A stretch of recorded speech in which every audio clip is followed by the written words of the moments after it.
We are talking about team and how we can keep our team, how we can lose them. So I'm sharing the text. We can start reading from this point. We're on page? Page 203 at the bottom. We can start on that topic. Who will read for us? Elsie, good morning. You can read. Maybe. Good morning. Good morning. How are you? To hear your I'm voice. well. Good. Thank you. Some will quit because of you. One of the strengths of a leader is seen in how many people connect with him or her. As has been said, for you to lead people effectively, they must trust you. They have to believe in you. You will be surprised at how many people quit the organization because of specific individuals in the organization, mostly the leadership itself. In fact, it is said that most people quit people and not really organizations. This appears to be true. Check for yourself the last 2 or 3 organizations or groups you ever quit. What were your most? Over 50% of the times, it has been noted that the leader has a direct influence when one quits. It could be something he or she did or did not do, a broken promise, a character issue, or something else. Remember that people coming in do not have as much information as they would once have once they become part of the team. The question is whether their expectations shall be met, exceeded, or they would be flatly disappointed. An important point to consider is that if, as a leader, you are not adequately equipped for the task, you are going to lose more capable and well-meaning team members. It is nearly impossible to be led by someone whom you consider inferior unless by the grace of God.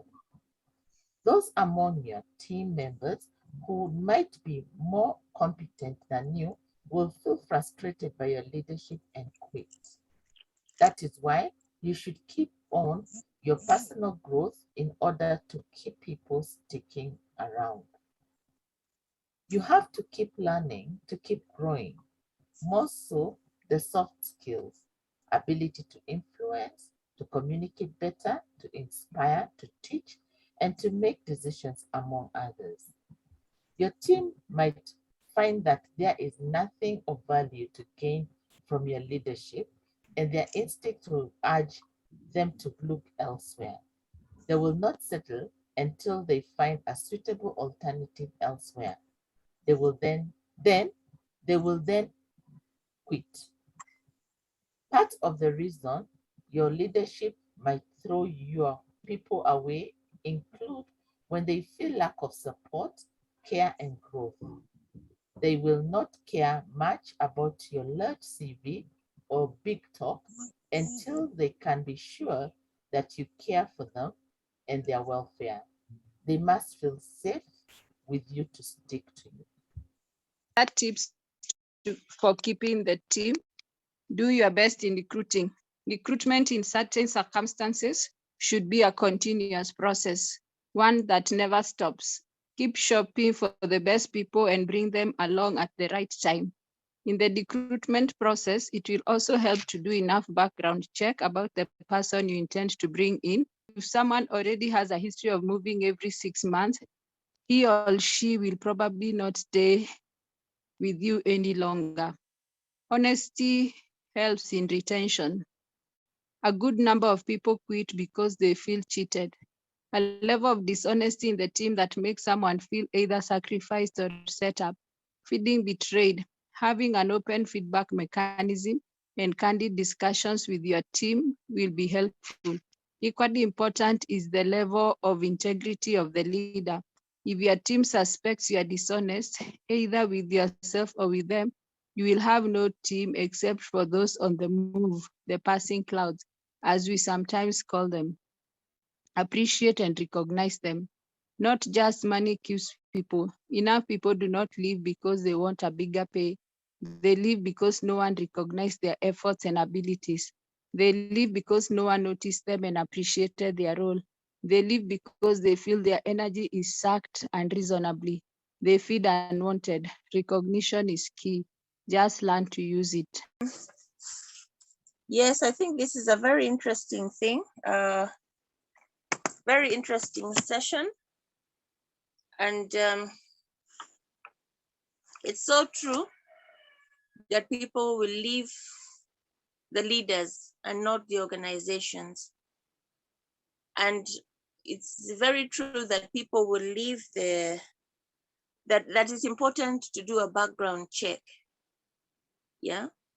I once worked for an organization, or rather a group of people, and it was just starting. It was a volunteer group and it was just starting.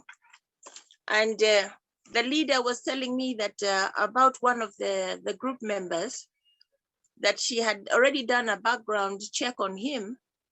And the things she was telling me about this person and the background check was so horrific that I wondered how she had such a person in her team. And sure enough, he turned out to be extremely toxic to all the members and fighting with everybody. He has a psychological problem. So you need to be very careful about who you hire, whether it's a volunteer organization or a paying organization. And what the team kind of broke up. It's just that the leader is very cohesive and people really connect with the leader and the vision of the leader. But otherwise, the team wants nothing to do with that member. Then the other thing about the person that leaders who in organizations who you feel are not as qualified as you, that's a very big issue. So people need to feel that this person, if I was not there, they could do the job. So you should be careful who you hire to be supervisors, to be managers. And the managers should be somebody who takes the blame for anything that goes wrong and also gives credit to the group for anything that goes right. So then there's a saying that people don't care how much you know until they know how much you care. So when they feel that they're going to grow in the organization, and it's not just a glass ceiling, and that if they deliver, there is progress, there's a possibility of progress, and especially personal development, because we discussed the Maslow's hierarchy of needs. Once one need is met, then the next one, the person is always striving for the next one. So if they feel that there's going to be continuous professional development, I can grow in this organization, my supervisor recognizes what I do and always gives me positive feedback. And the number one, they actually say the number one emotion in humanity is trust. Once people trust you, they'll never leave you. Or when they want to leave you, they'll give you enough notice and leave in a good way. But when there's no trust, they'll spend all their time on the internet looking for jobs elsewhere. So thanks for letting me share. Yeah, thank you very much. Very profound. If they don't trust us, there is no way they are going to follow us. There is no way they are going to stick with us. And so we've got to learn to build that trust. And this one we are saying from the onset during interviews. We don't say everything they need to know about our organization. Instead, we say all the good things. So like we are also marketing for them. And by the end of the day, leaders, most leaders do not want to be seen as vulnerable. And letting people know also the weaknesses can be very good, by the way. It makes them know that you are honest, you are somebody to be trusted, they can believe in you. So we also need to be ready to build that trust from the beginning. Yes, anyone else in the contribution? Hi. Yes, John, go on. Now, two things. There are certain things that I also learned from this, and I would also want to learn more how to deal with the toxic people who we know that sometimes, the way Dr. Ida has just said, you find that somebody is just hell-bent on bringing more problems or bringing strife more than bringing any good to the organization or to the team. And this happens a lot. And I believe even with sometimes it is the current crop of people or Kenyans or I think just some, let me say, misguided people, where you find that you want to work as a cohesive team, but you just find this person who, it's not that you don't want to check their thinking, but whenever they bring out their thoughts or whenever they bring out something, you find that it's a little negative to the group. Then the other thing is in leadership, also how you get to understand your people and be vulnerable without too much consideration also to unnecessary issues. Honestly, as a leader, sometimes it calls upon you, say somebody wants permission maybe to do something, or they want to bring to you some personal issues, which if at all you want to understand so much, again, work will not be done. So, there are certain times where you find as a leader, somebody brings up a subject to you, and yet, this is something that is critical. But again, if you become too understanding, some people take advantage. So how do you draw the borderline between being that understanding leader and also giving too much room that you find somebody now wants to take advantage, that I'm sure when OPP is always understanding. If I go to him, my grandmother is sick, I want to go and attend to them. The next time it's some distant relative who is unwell, or just something that you feel, yes, you may need to attend to it, but you can also get somebody until it is something critical. So striking that balance of understanding against also expecting somebody to think for themselves that, yes, this is important. However, there's a task ahead of me that I also need to deliver on. It is not that a leader does not have those issues. I'm sure most of us have even experienced some issues that, this is important. However, as a leader, I also need to do this 1, 2, 3, and maybe leave things running and attend to my personal issues. Then the other thing is also dealing with impatient people. 2 days back, I'm in the construction industry, so I meet this young lady who wants to be a quantity surveyor because that is what she studied in school, and then she feels that now the role that she has been currently given, she doesn't understand it helps her in terms of growing the technical aspect. So she asked for permission to go and get an injection of the COVID and things like that. And then she tells me, I'm actually looking for a job as a QS. But you tell her, right now, you are doing virtually almost the same job. But again, they feel impatient that this is actually what I studied and I need to do it. So again, as a leader, where you want to balance that, okay, this person has their own dream, but again, you have given them the opportunity to grow it where they are not seeing. So those are some of the things that I actually want to learn from this topic that we are discussing today. Thank you very much. Thank you very much, John. Yeah, quite a mouthful. Great. Catherine, Okay, so thank you for that, Peter. I was listening to John and I picked a few of the points that he needs to learn. Number one is on how to deal with toxic people, understanding people so that you can be with them, but they don't think you're a weak leader. And also the last one was dealing with impatience. And I've been able to get in a glance in terms of what he's looking for. And for me, what happens as a leader is just where you are able to set your target. So even as the quarter begins, you have been able to see what are your strategic goals and where do you want to go to and what road is everybody playing into it. So you've been able to define a target in terms of, and I'll just give you an example of maybe where I work from. I'm in customer experience. So if I have a team, especially that needs to deliver, whether we are doing our collections, whether we are picking calls from customers, whether you are training, so you've been able to lay down what each person is meant to deliver.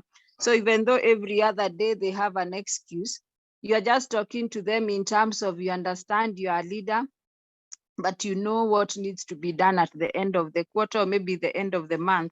So here is where you just balance between being too nice and also the job at hand. And the moment you do that and you let the team know how do they fit into the entire group, because if you don't deliver on your part, it's going to make sure the other team does not deliver. Those excuses will somehow tone down. You'll find those excuses with people who are not very sure of what role they play in the team. So if they are good team players, they will understand. And sometimes you'll see people struggling to even give a few extra hours because they know what they mean to the team. Then in terms of how you become a leader, but you are not vulnerable, I always say, I'm going to listen into the excuses and all those things. You are being nice because you are also a human being and these situations happen, but it also calls for a bit of emotional intelligence. Is this person giving the same excuses day in, day out? So if not, then it can be an one-off and you're able to support the team. If it is, then it means maybe they don't even want to be part of the team. They don't want to be working in the team. So you just have a candid conversation with them to be able to see what are their drives, what do they aspire to be, and do they even want to be in that space in the first place. Then in terms of the lady who is impatient and yet she seems to be on the same line, sometimes, especially when people come out of campus or maybe college, they're just looking at what they've studied and they want to do that job. But you know what? Education is just a means to an end. So when this is where you bring in a lot of coaching and mentorship, where you talk to the lady and let them know that you build your career in this corporate. We all studied, but we are not doing, most of us are not doing what we studied for. So it is just how you are able to handhold them and let them know that with these skills, you can still be you'd still be able to do the job that you wanted to do. So it just calls for a bit of coaching and also mentorship. I'm sure that aspect of being impatient is where people are young and you are dreaming that out of campus, you should be driving, you should be doing this job. So it calls for you just to come in and give a bit of tips on how to run with it. And maybe Peter, before I hand it over, I know the making of a team, this is a very important topic. And I liked the fact that we said, if you look at your last two jobs, why did you quit the job? And we quit because of leaders. I've been in a space where the boss was very, very, very, very toxic. It called for enough courage to wake up every day, go to that job and do that job. And you know, it's in COVID season and you have children, you have to pay bills. It called for enough prayers. So, and finally, when I got a breakthrough, I left. So being a boss, you have to be very careful of how you impact people. And most of these toxic bosses are people who are very insecure. If they think that maybe you know more than they do, so they try and make sure that the work environment is not conducive. And sometimes we might be the toxic bosses. So it's good to just go back, reflect, and ask for people's opinion. Sometimes when you think you are the best, you might even be the worst. So it just calls for being very human And what that job taught me is that at the end of the day, we are human beings. And people will even quit those jobs and go for low-paying jobs as long as the environment is positive. So that's my contribution for that. Back to you, Peter. Thank you very much, Catherine. I loved that statement. Thank you. And this is why I say we are all people with experience. And if we just borrow from our experience, we are going to learn quite a huge chunk. Any other contribution on the same? Maybe responding to the questions that John asked, or just your own contribution. John, I also noted all that, so I will give a thought on the same. Thank you. Yeah. Also, the former speaker, the madam.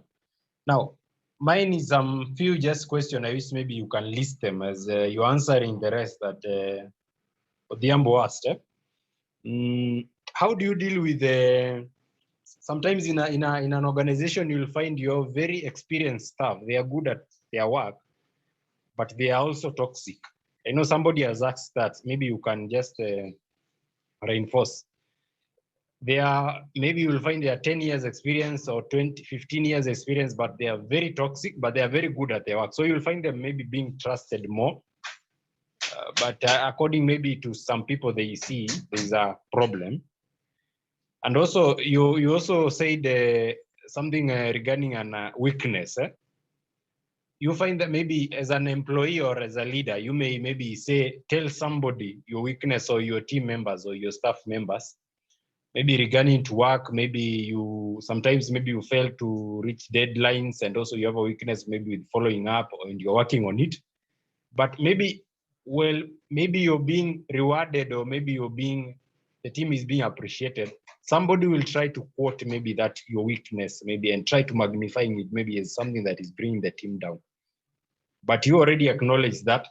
And I think that's why maybe you find most leaders, they are very vulnerable. They are not vulnerable enough to say they have a weakness, because they want to be seen like the Superman in that, or the superhuman in that team with no weakness. And they'll try to mask all their weaknesses or their vulnerability to their team members, so that that is not known. That has been my experience, maybe in most the corporates I've worked.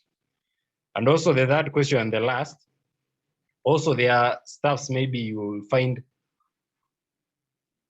they try to say maybe they have worked enough, and they will see themselves as they have no mistakes. Maybe you have worked in an organization, and maybe you do a small mistake. Maybe he or she in the same position that you are some 5 years back, but he'll try to show you, myself, I never did that mistake. I used to do this. Instead of maybe acknowledging you've done the mistake, this is how you can correct it, and correcting you as a leader. But they try to show you yourself, you have done. Myself, I don't do these mistakes because 1, 2, 3. How do you handle that? Those are my questions, Peter. And thank you. Thank you very much, Chris. Maybe I can speak briefly on some of these, then we can move on. Just before you speak. Yes, John. Yeah, that toxic thing that my brother just mentioned. I think as you speak on it, it is a simple thing as even seeing the domestic managers, their house helps. Maybe some people experience it, that in an estate or in apartment, or where you find them relating with the neighbors, you find that those who have really stayed in their work, they stay. But when a new one comes, they are told how much they should be paid, and that they have so much freedom. So you find that it might not be a very small thing, but sometimes it affects even some families, when you find that the older ones tend to be either bullies or they cheat these new ones. So you find them either going to their bosses to ask for more money, or giving some difficult terms and conditions, and then they end up leaving their jobs. But you find that those toxic ones maintain their jobs, and they hide behind they know, or they have found a way of actually doing their job perfectly, until on their end their bosses are satisfied. But to the new ones, they end up telling them that, oh, I'm paid so much, or and sometimes it is even a lie, or they just find how to maneuver and control them. So just in addition to what he had said. Thank you. Thank you, John.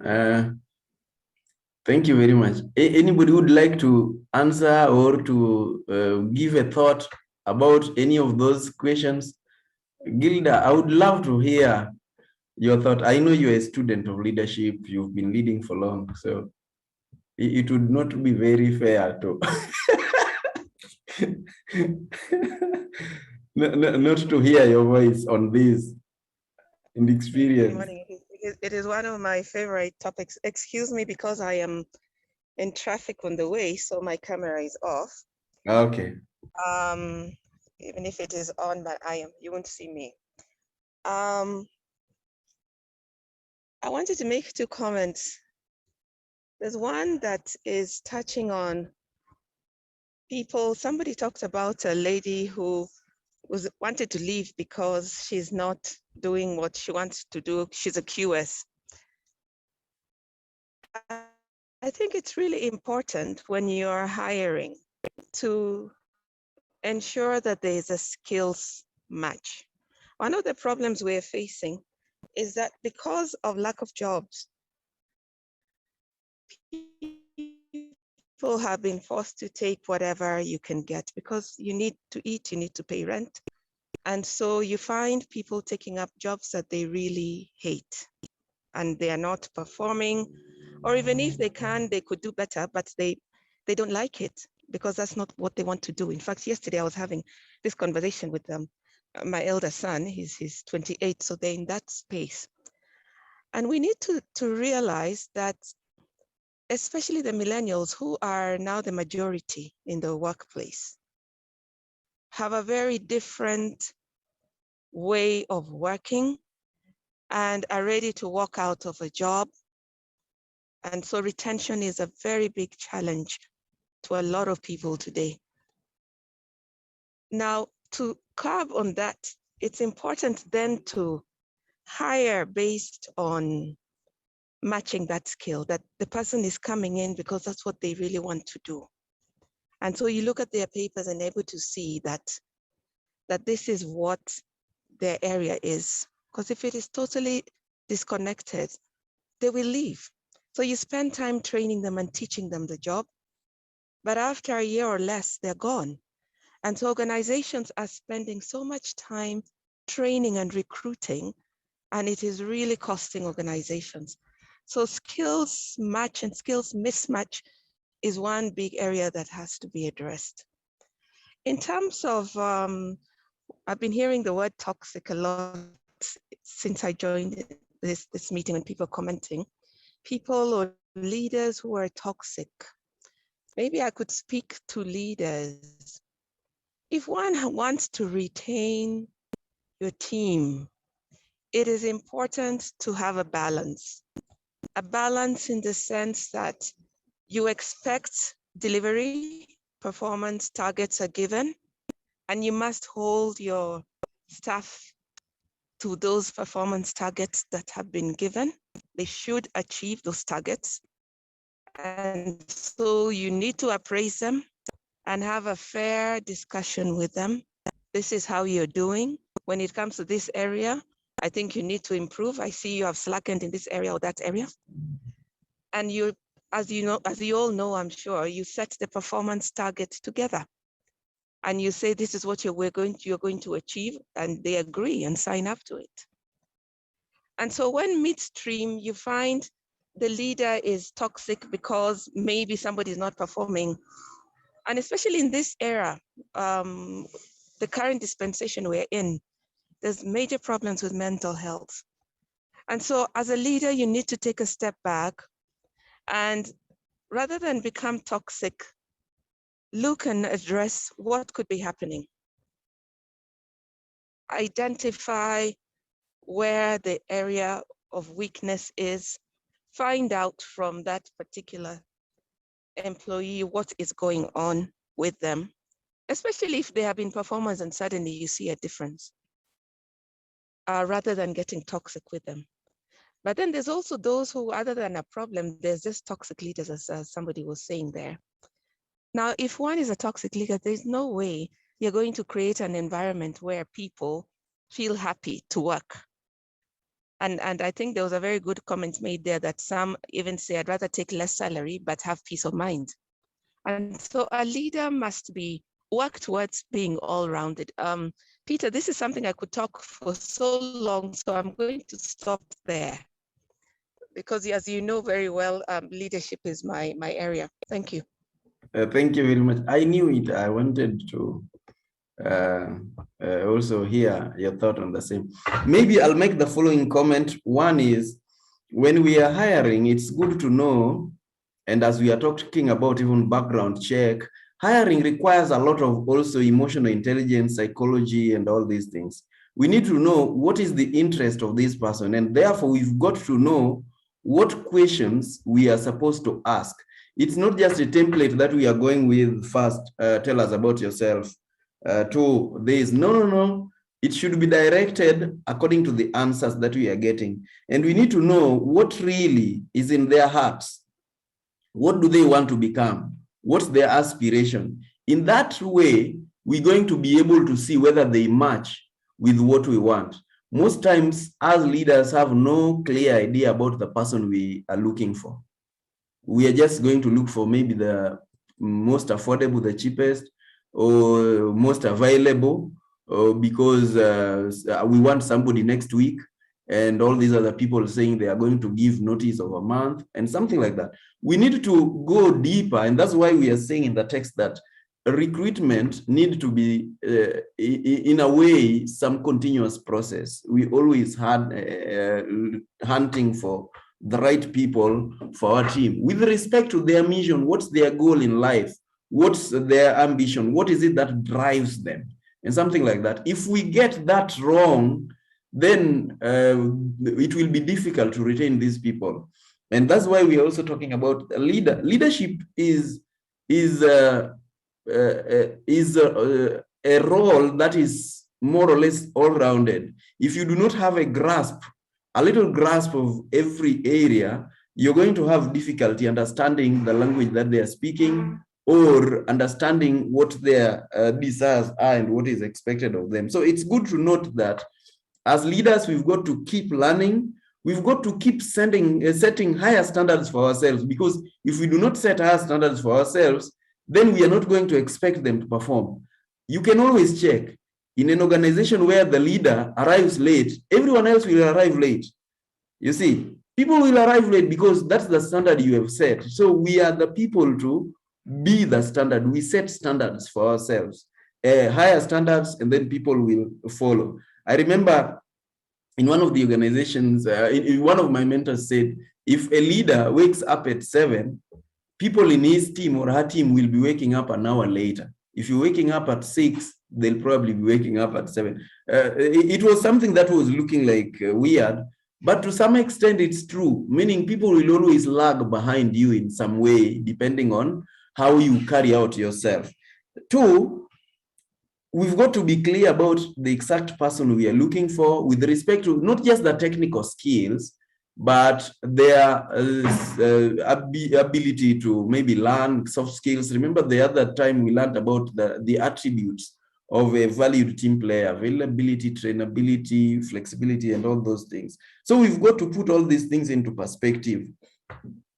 We read about a scorpion and a frog. Some of you remember recently, not very long ago. In this discussion, we discussed about a scorpion and a frog, where as a frog, a scorpion wanted to cross a river, and saw a frog swimming and asked, "Mr. Frog, could you kindly help me cross the river, to cross the stream, because I do not know how to swim?"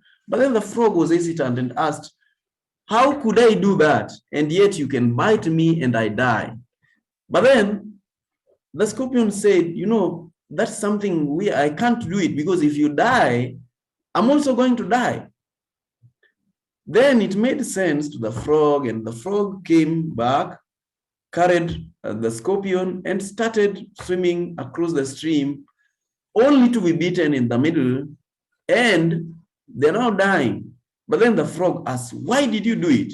You promised me you're not going to do it. And besides, now we are all going to die. I'm going to die and you will also die. Then the scorpion responded, but I'm a scorpion. I just do what scorpions do. In your hiring, it's good to know who is a scorpion, who is a frog. And we also even discussed about the eagles and the ducks. Remember, we have different personalities, different characters, and it's very difficult to correct a character. You can work on a skill, but not a character. It's very difficult. So we've got to find out these, and largely through background check, as Dr. Eda was giving us a very good example. The other thing is the environment where we are. Do we have a conducive environment where people can talk their minds without feeling intimidated? We must encourage people to share their thoughts without feeling intimidated, and even talking about what they think about your leadership. At one point, I asked people, if your people, the people you lead, had a chance to elect you every month or every couple number of months, do you think they would vote for you again? You see, and that does not mean you compromise the results.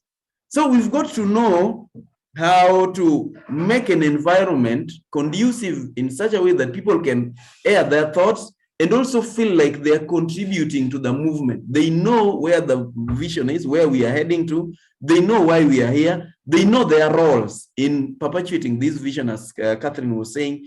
And so they know who should play which role. And they can give feedback. Okay, I think here I didn't do well. I think here you ought to have done the following, and something like that. If we are able to create such a culture, such an environment, we will be a very formidable team. There is something I recommend. It's called 1 Minute Manager, which I learned a number of years ago. And Dr. Eda has mentioned something related to that. We need to be setting goals together. And what it means, sometimes when you're talking one-on-one, you do not say, I'd like you to talk to 70 customers or 70 prospects this week. All you need to say is, what is it that you'd like to achieve? And they'll tell you, what would you like to become in life? How does this relate to your work now? This time round, how many customers do you want to meet? Why do you think this is a good number? And then how are you going to do it, and something like that. Then the moment they set their own goals, then you hold them accountable to that. Okay, by this date, you are going to have done this. How are we going to monitor this? So it just takes like a minute or two, but somebody has said what they expect to happen, what they expect to achieve, and how they are going to do it. The moment they've committed to this, the excuses are going to somewhat fade away. So we need to know how to make people set their own deliverables, set their own deadlines, set their own targets. Let people own the process and even the outcome. Most times we will own the outcome. Oh, we succeeded, I did it well, I'm the one picking the trophy. Let people own the process. The moment we work as a team, we know that we are going to win if we do the following. And we know what a loss means to us. People must know how their contribution relates to the outcome, even their salary and something like that. If they are getting some rewards, they need to know how this contributes. If they want to grow in the ladder, they should know how this one contributes. They should know how working as a team contributes, how their deliverables contribute, and all these things. If they don't relate them, they will think that those are independent. I can still escape working or my deliverables and still be able to earn and all these things. You should discuss these things and let them on the process. I love using the example of a boat and my experience with sailing, that if we are in the same boat together and somebody is rowing on the left, somebody is rowing on the right, somebody is taking care of the water that gets into the boat, somebody is directing the boat, if any one of us fails to do his or her task, then the boat can sink. And if it sinks, not one of us is going to be left. We need to own it all together. And this also comes in when we are dealing with the impatient people. Impatience in them is because they've not been educated well enough. We need to build them. We need to know, or to help them achieve their goals. If people don't see how we are helping them to achieve their goals, they are likely to quit. So our productivity or our positive contribution in their lives is, okay, this is what you want to be. So how does this one contribute to you? If you do the following, then you are likely to land here. And you can give examples. So we need to be sitting down with people. And I said at one point, every relationship is unique. The way you relate with this particular team member is not the way you necessarily relate with another, because they are different personalities. Just like your children, you realize that you relate with them uniquely. So sitting one-on-one with your people and then having that system, there is what I call system, culture, and chemistry, where you have a system that, like, every Monday or every Wednesday we sit and just do a postmortem. Last week I was at home, and my uncle is a clinic officer. He's retired anyway. He's running some clinic, but he has people doing that. So he was telling me, nowadays we have every Wednesday we have a meeting just to discuss what is trending, what is happening in the medical field. That's something that needs to happen in every organization. We have our own meetings and we discuss progress, we discuss our goals. It's not about talking at people and instructing them. No. People need to feel like they are contributing, they belong, and they are at home. Otherwise, they'll quit. So personal development, people must feel we are helping them to grow, setting high standards for ourselves and helping them to also stretch themselves. There is also the element of, well, Gilda has talked about this element of being toxic, and I think we've alluded to that by getting to know whether somebody is a scorpion, somebody is a frog, somebody is who.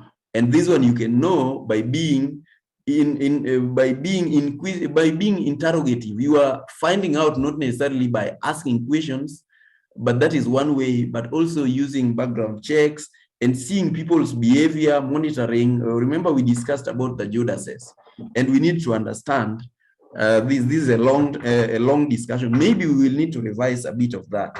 And there are people who are also mouthy. They will talk, and that will make us believe that they are really big doers, or they will always be able to convince us in some way. Let's also know them. You see, people are different. And most times, organizations tend to even promote people who talk more because they know how to talk, but they don't necessarily perform. So performance must be related to the talking. Otherwise, we can be hoodwinked. And Chris has asked about weaknesses and where you expose your vulnerability. And some other people, like John, also said, they've been there long enough, they have the experience, but they are somewhat toxic. What happens is, with their experience, if they realize you do not match their level of leadership, maybe through how you handle them, or productivity, or competence, or something like that. We talk of 3 C's: character, competence, and chemistry. They will have some negative opinion about you, and that becomes a problem. And I remember the second last time, Monica asked this, and we talked about, one is you need to recognize these people. Recognition is a key thing. Recognize the experience, affirm them, and tell them that you depend on their strength, their contribution. And exposing your vulnerability does not mean that you do not know how to do a task. It means you can say you can say how they can do a particular task better than you. Maybe it's an accounting. You know, you are the best in this financial field, and I rely on your advice when it comes to this. I'm not very good with figures. Maybe you are good in marketing, but you are not good with figures. So you do not have to look like a champion in figures or in accounting. Yes, you are the one to advise me and help me know. You know, some people will always hold onto what they have because they do not know whether they are going to be the ideas that they are contributing are valid, they are going to be affirmed, they are going to be thwarted. So you must be a leader who encourages people to speak their minds honestly and to advise as professionals, as consultants, considering themselves as consultants in their own field. So they feel like here, when it comes to here, I think the best way to do is this particular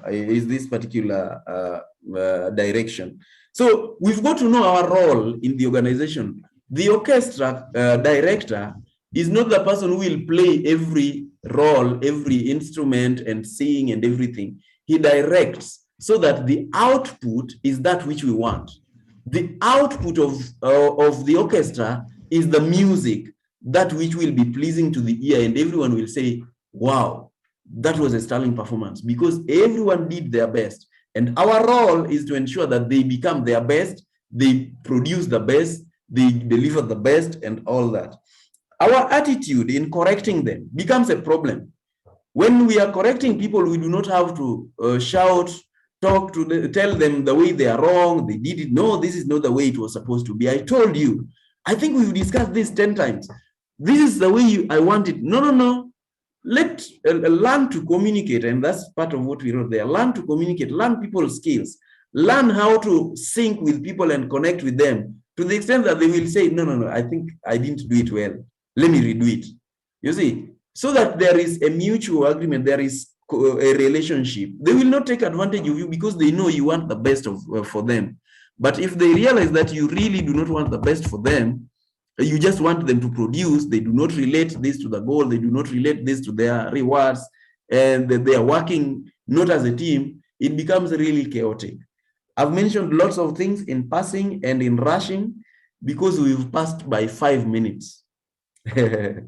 We've passed our timing by 5 minutes. Otherwise, I know we may want to close there. Unless there is something burning, we can pick it up again next week on the same note, same time, so that we can exhaust it.